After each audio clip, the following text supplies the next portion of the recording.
Hello, my monstrosities. Hello once again. Today I'll bring to you how the Neurolictor saved Grotmus. For me,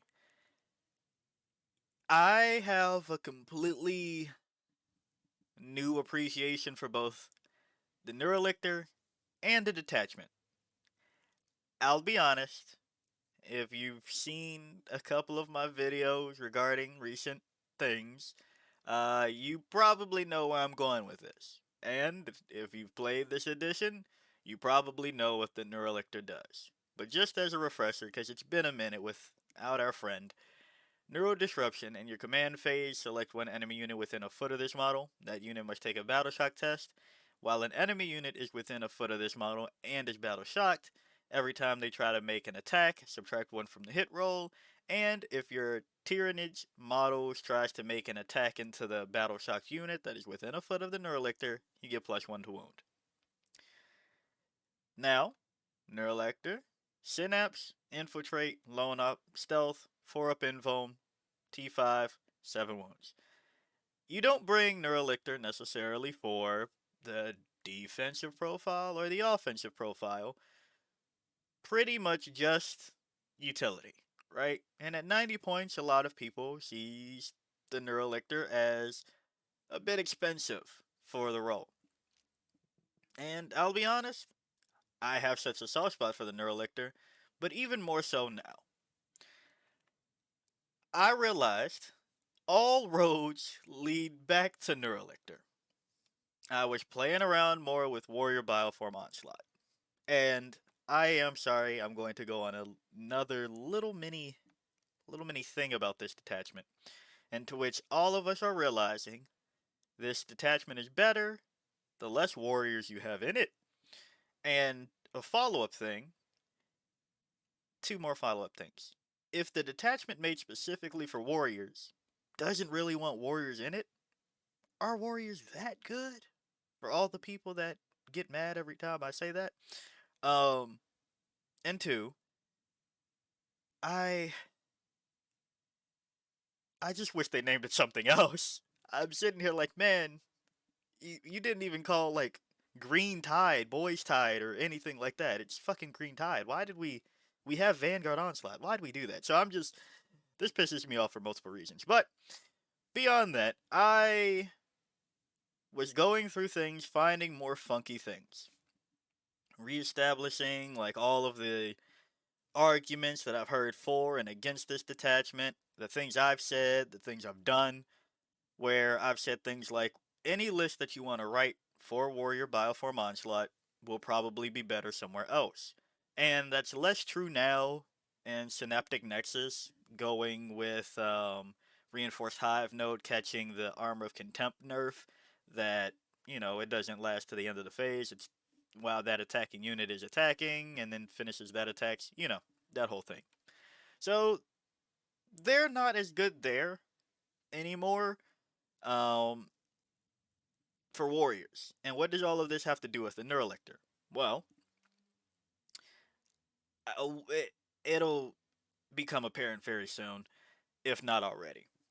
The Neurotyrant can attach to warriors in this detachment. And I was trying to do things with melee warriors, and I realized that attaching to the Neurotyrant, like other people have said, for melee warriors, just makes it even clunkier. Moving 6-inch movement, T5, 4 up save, 3 wound models. Yeah, they got a 5 up on this detachment. Is clunky with 50mm bases. Also, for anybody that has said that about recent data sheets, that's just like, oh, how are we going to get there? And then somebody was like, you just put them in a transport? How come, when somebody else says that, it's fair game, but when I say we don't have a transport in Tyranids to transport these damn models, everybody's like, no, that's not fair. And I'm like, what the fuck are you talking about? But anyhow. And then attaching the Neurotyrant makes the unit now have a monster, so the Neurotyrant still has to walk the fuck around. So that was clunky, and I was doing that just to give a damage boost. If something was battle shocked, you get +1 to wound. You're already giving them +1 to hit. You're getting rerolls for hits and wounds. This seemed like a decent damage thing. And then, once again, I was reminded what I'm trying to move about. So then I went to the ranged aspect. I was like, okay, if something's battle shocked, downrange, I now have, two blast weapons, 922 and 712, right? Or 612, I'm blanking right now. To which I was like, all right, they're +1 to hit, so surprisingly they didn't fix that in the balanced data slate. But hey, now hitting on threes, blast, +1 to wound. Sounds fine. And it was okay. It was okay. But then I realized it could be better. Because naturally, when you aim to battle shock something in Tyranids outside of certain detachments, you're probably first looking at the Neurolictor. And then, the more I did that, the more I realized, well, I don't need the Neurotyrant because if I can make anything battle shocked within range of a Neurolictor, it'll be +1 to wound. So I can go to the Winged Tyranid Prime and give the unit sustained with ocular adaptation, give it +1 to hit, and then, +1 to wound with Neurolictor aura. That's money, that's worth it, that's everything. And while that was better because the Winged Tyranid Prime is infantry, so you can go through walls, I then again had to realize, why am I trying to make ranged warriors better? This could be an exocrine. This could be anything. Why am I trying so hard to make ranged warriors better? Especially when the number one thing that was always pointed out is with spontaneous hypercorrosion, oh my gosh, you can take things like from strength 9 to strength 11 so you can wound T10 on 4s, or you could take your strength 10 on the Maleceptor to 12 so you can wound 11 and 12 on 3 and 4, or you can make your Tyrannifex strength 18 go to 20 so you can wound 10 on 10 and below on 2s. All these things, right? And my counterpoint for a lot of those, for both the Exocrine and the Maleceptor, remains unchanged, is that I was probably bringing a Rupture Cannon Tyrannifex anyway to deal with those profiles. So I don't really see that appeal. And onto the Tyrannifex, the thing about that is that you get 2 shots, okay? If you're asking me to wound on 2s, I still have a chance of fucking up and rolling a 1. It is a critical failure, okay? I'd much rather just shoot, because whatever I'm shooting, I'm probably wounding on 3s. And then, if I miss one of my 2 shots, I can command reroll that with the CP instead. So none of it panned out for me to be too high up on taking this detachment just for a spontaneous hypercorrosion. But then you add another aspect. What if I can break this further? Remember the friend whose this video is supposed to be about? The Neurolictor. +1 to wound versus battle shock targets. Okay? So here's how I am now impressed with the tactic of using spontaneous hypercorrosion on an exocrine. D6 plus 3 shots, 933. Plus 2, 1133. Probably shooting whatever you were shooting on, going from, if you were, let's go back to the prime example of going to wound a T10 army, or T10 unit. It is now going to wounding on 3s from 5s. But if they're +1 to wound, now it's 2s. Because you calculate the wounds after you figure out your strength into the toughness. So now, I'm convinced as to why it would be worth it. And, furthermore, the exocrine is really good in this detachment.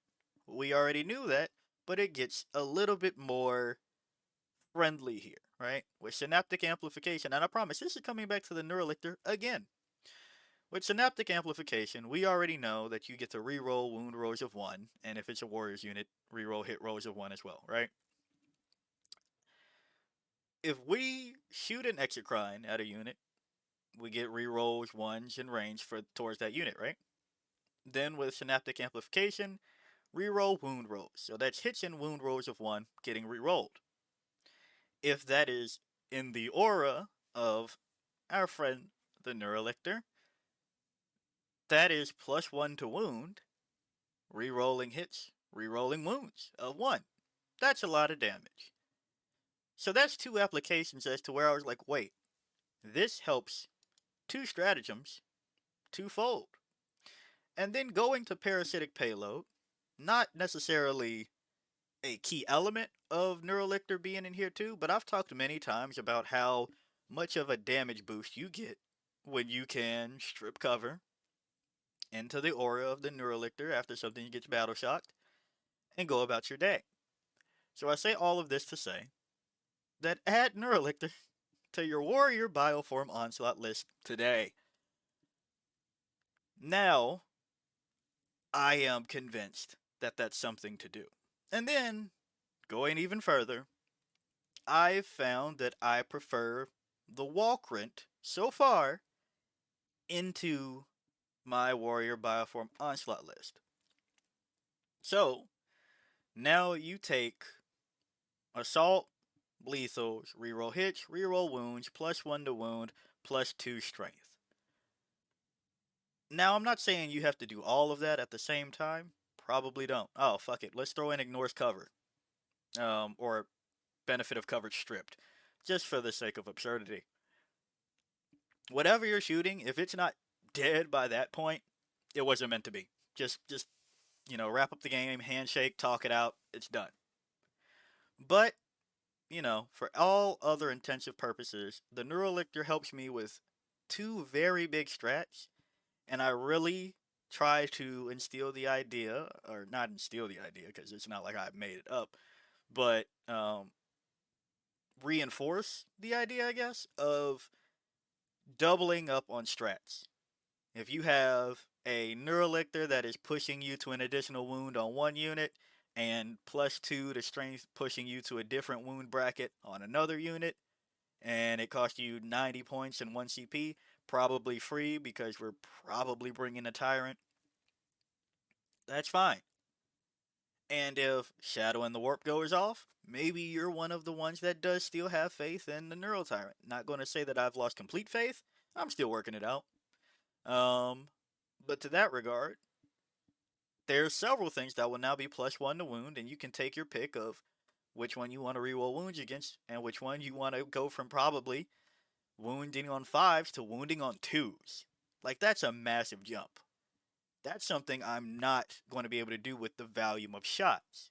That's when I become impressed. Even the video that I released, 2 of the videos I released about Warrior Bioform Onslaught, when I've done some things, I realized at the core of it, it was the Neurolictor that made me like it the most. Spoiler for one of them, if you haven't already seen what the breakdown on that is, but one of them is an indirect fire list, okay?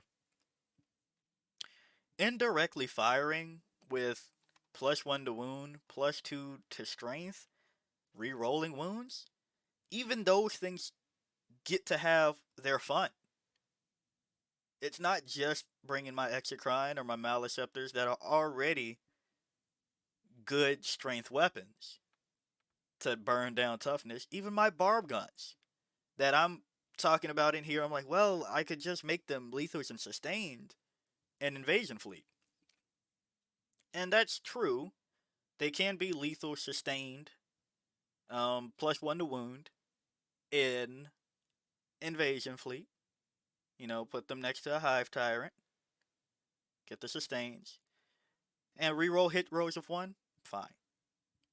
But I'm okay with them having a way of somebody giving long range, strip cover, +2 to the strength, and re-rolling wounds.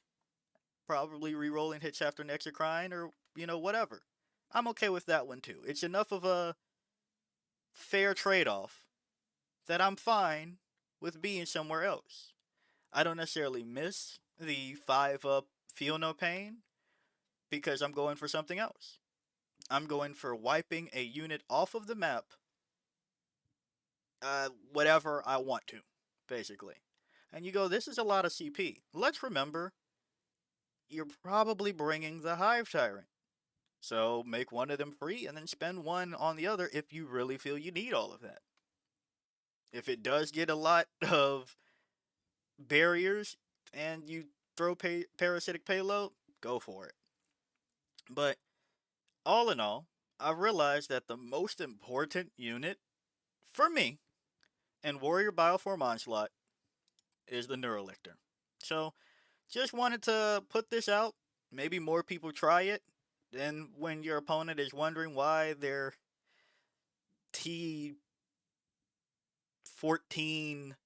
okay, let's be more reasonable. Why their T11 thing is getting shot on twos or getting wounded on twos, because you went from 4 to 3, you went from 5. Sorry, math is hard. It's been a long day. You went from wounding on 5s to 4s to 3. Perfect. Or why their T10 thing is now going from 5 to 3 to 2. Like, it's nice. It's nice. I like it now. I'm just sad that they didn't find a better name and that I pretty much have no reason to run warriors in the warrior detachment. Everybody's talking about it, and now it's just hard to ignore. Like, I don't really care about making my warriors that tanky. The stripping cover is nice. Can do this in another one that got buffed. But all in all, try Neurolictor today. So, if you like the video, like it. Got a comment from me, comment. And until next time, peace out, my monstrosities.